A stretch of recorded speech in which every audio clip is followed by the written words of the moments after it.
Alright everyone, if I sound a little bit odd, it's because I'm still kind of stuffed up and just general. I don't feel under the weather. I actually feel perfectly fine. I feel perfectly normal, but my throat's a little bit like swollen, just a little bit sinusy and stuff. I'm not exactly sure what I contracted. It's some sort of dumbass cold.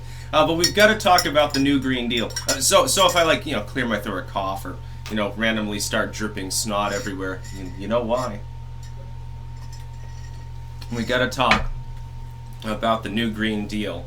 It is the funniest thing. Like the scandal that's unfolding in Virginia is maybe more, actually substantial. This is 10,000 times funnier, though. I haven't seen something this funny within politics, at least since the 2016 elections shenanigans. Alexandria Ocasio-Cortez, of course, has come out with her new Green Deal bullshit. Now, first and foremost, sane people took one look at it and chuckled and said it's trash.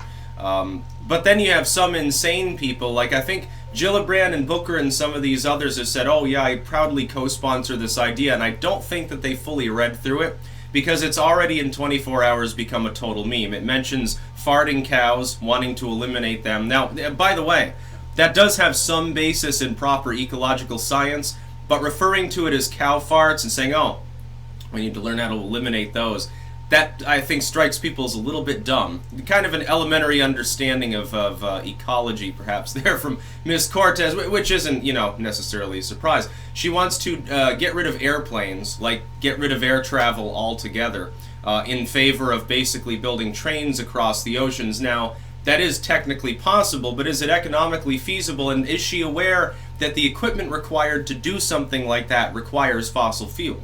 She's saying, oh, we want to get 100% of all of our energy by 2030, no less. Literally just like 11 years from now, we want to get all of our electricity from solar and wind and hydro and stuff. No nuclear, we're phasing that out, no fossil fuel. And I'm sitting there looking at this plan saying, it's not feasible.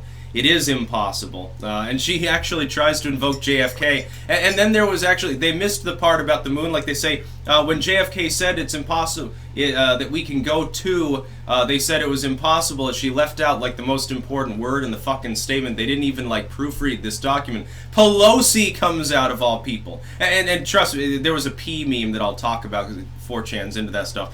Pelosi comes out and basically waves it off, and this exactly is what I predicted will happen. Did I not call it fucking exactly? Is it not the greatest symbol of the schism that's going on in the Democratic Party? Here you have the leader of the House, was a corporate neoliberal, totally dismissive of this deal. And she's right. The deal can't be paid for. It will not work. Climate change has been a bugbear anyway for the Democrats to ramble about, because they know full well if they knew anything about science whatsoever, they'd know that if man-made climate change exists, we're all fucked. They know this full well. It's just it's just a way for them to do the NIMBY thing, to put all the industry in Asia to re-import things cheaply and pay people less, number one, and number two, to be able to introduce new taxes and regulations. That's literally all that this is about. The globalists, do you think that they actually give a fuck about the issue? They don't care if the shores of the world do drown. They don't give a fuck. They're rich either way. They don't care what world they inherit as long as they happen to be the ones that have the most of the declining rate of return. Here's the thing. Pelosi dismissed it out of hand. This is a civil war now within the Democratic Party. The further left, younger Dems especially, embrace this idea. They do not know that which they are doing. They are going to put pressure on the neoliberals and whip the youth into a frenzy, gain all of that support, lose, and abandon the neoliberals. The liberals may very well have just lost 2020 because of this new green disaster, as they're now terming it. 4chan gets a hold of it the other day, and I see a section. At first I didn't know if it was real or not, because I'm looking at the verifiable shit like farting cows and eliminating all airplanes and crazy shit like that can't work and no sane person would suggest. I'm looking at that and saying, I wonder what other weird shit's in here. They made a meme about it being like men should pee in bottles and they should use the pee. You leave it in the sun and it sterilizes, and then use it for your coffee and tea and for bathing and stuff, to recycle and not waste water. And it's like the overuse of water is a big problem, so recycle your urine. By the way, also has some basis in reality, not for ingestion, of course, but urine and other wastewater are treated and recycled in certain arid areas. By the way, perfectly safe. Actually works fairly well. Doing it on the massive scale you'd need to make a big impact in more temperate climates, probably not worth it. I mean, this is fucking... AOC is living in fantasy land. She's being mocked by people that are like total liberals. I see people like the Bloomberg corporate libs and the Pelosi's and stuff are like, what the fuck are you smoking? They don't even want to talk about it, but the thing is, the Republicans have already pounced. They are going to make this a major issue. The other things... Here's some other parts of her general platform.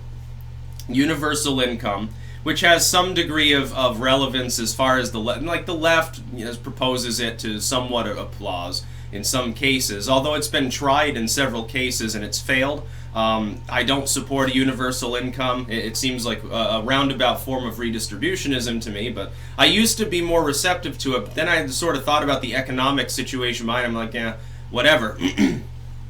So there's number one. A ban on assault weapons and, increases, so basically disarmament. She doesn't even know anything about guns. I doubt she's ever been in the same room as one that wasn't being held by a six-figure earning private guard for Congress or something, or a police officer, maybe, I suppose. I don't think she likes them either, though. She wants to eliminate ICE, by the way. That is official part of her platform now. And there are Democrats that are signing onto it. Can you say you're no longer viable, Gillibrand? Or Kamala Harris, Cory Booker? These people have just ended their campaigns by signing on to this shit. They're going to get... But Trump is going to have a field day in the Rust Belt. Hey, look, I'm growing the economy. I think you should defend yourself. I love America. Socialism must not take root. She calls herself a social democrat. Look at this platform. Tell me what you think it is. That's what you should come out on stage and say tomorrow. Say, look, she says, she swears up and down. She's not like Bernie Sanders. She's like, moderate and shit. Does this look moderate to you? Yeah, eliminate all airplanes. No more flight. We're going to regress 100 years and use trains. That's not going to work. It's simply not feasible. Transatlantic flight's a good thing. By the way, is AOC going to take flights anymore? Or is she going to protest the use of these things? What about her carbon footprint? She's a rich politician now. She gets those first-class seats and all that shit. You should pressure all your friends. All these people that are signing on to the new Green Deal, like, again, Gillibrand and Booker and stuff, are you going to sign a pledge that you won't use air travel? You'll go coach on a train? Are you going to sign that off? By the way, you do realize that it does take fossil fuel to actually operate them. By the way, it does take fossil fuel to use the heavy equipment used to lay rail lines and maintain them. It's not out of even nuclear, which is another sort of goofy proposal. People are like, well, if we want green energy, we need more nuclear and stuff. Okay, it's greener-ish in a way, but again, it's not in my backyard stuff. It requires strip mining and all sorts of fossil fuel goes into the process of extraction refining. It still has its own problems. I like solar and wind too. If I had the money to invest right now, I would absolutely get a home solar array. It just makes sense. You can get a rebate, number one. You're not paying for electricity. You've got more electrical security, really, because you're generating it as is. And if you fiddle with the system... officially, they're supposed to have switches on it so that if the grid goes down, it'll stop generating, protect workers that work on the lines. But in a shit hits the fan situation where no one's going to be working on the lines, there are ways to switch it back on, I'm sure. Install a battery system and so forth, have a little generator. My God, the Democrats have actually done it. They've actually torpedoed their own 2020 chances pretty effectively. In the last 72 hours, have the Democrats not made a series of massive tactical mistakes and had a series of major scandals? The Virginia Democratic Party is fundamentally gone. They're not going to compete well in 2020. They can't run any of the people that are involved in these scandals. Well, there's the top three in the executive branch over there. Now we have a senator, by the way, a Republican. He has blackface voters there too, so now they're headhunting after every Virginia politician. By the way, I doubt Virginia's number one in blackface. Look at the politicians in places like Alabama and Mississippi and Georgia and places. I bet you'll find all sorts of crazy yearbook photos. Yeah, you should absolutely go through and try to dig up all that stuff from the 80s and 90s on these people. It'd be really, really funny. So they have the Virginia meltdown. Elizabeth Warren fundamentally torpedoes her campaign, has to apologize to the Cherokee Nation a second time for saying she was Native American on her bar certificate. And now we have this crazy shit. And AOC, one of the more well-received Democrats, she's young, she looks decent for the cameras. She's dumb. She doesn't know what the fuck she's talking about on any of these things. She didn't major in ecology. She doesn't know anything about climate science. It's really funny when Congress rambles about climate science and none of them are climate scientists. None of them took really much science at all. There aren't a whole lot of biologists and chemists and ecologists and anthropologists and people who are, you know, legitimately trained in those more classical fields in Congress. There's like the closest thing you get is some people in medicine, like Rand Paul. You know, he's, I believe, an eye surgeon specifically. Really smart dude. He probably knows way more about science, and he doesn't give a fuck. He's not going to sign on to the new Green Deal because it's hokum. This is a bunch of superstition, a bunch of bullshit. Now, right now, I'm reminded of the burning times in more ways than one. We've got censorship and persecution. We've got religious upheaval, certainly social upheaval, and now we've got, you know, basically the denial of actual science in favor of a bunch of bullshit. A carbon tax. It'll save the world. Getting rid of planes and having trains instead somehow is not going to be bad. Somehow, no fossil fuel. We're going to go to net zero. You're not going to go to net zero. You know what happens if stuff like this gets imposed? Other countries will say, "Oh, we'll give you plane travel. We'll supply it.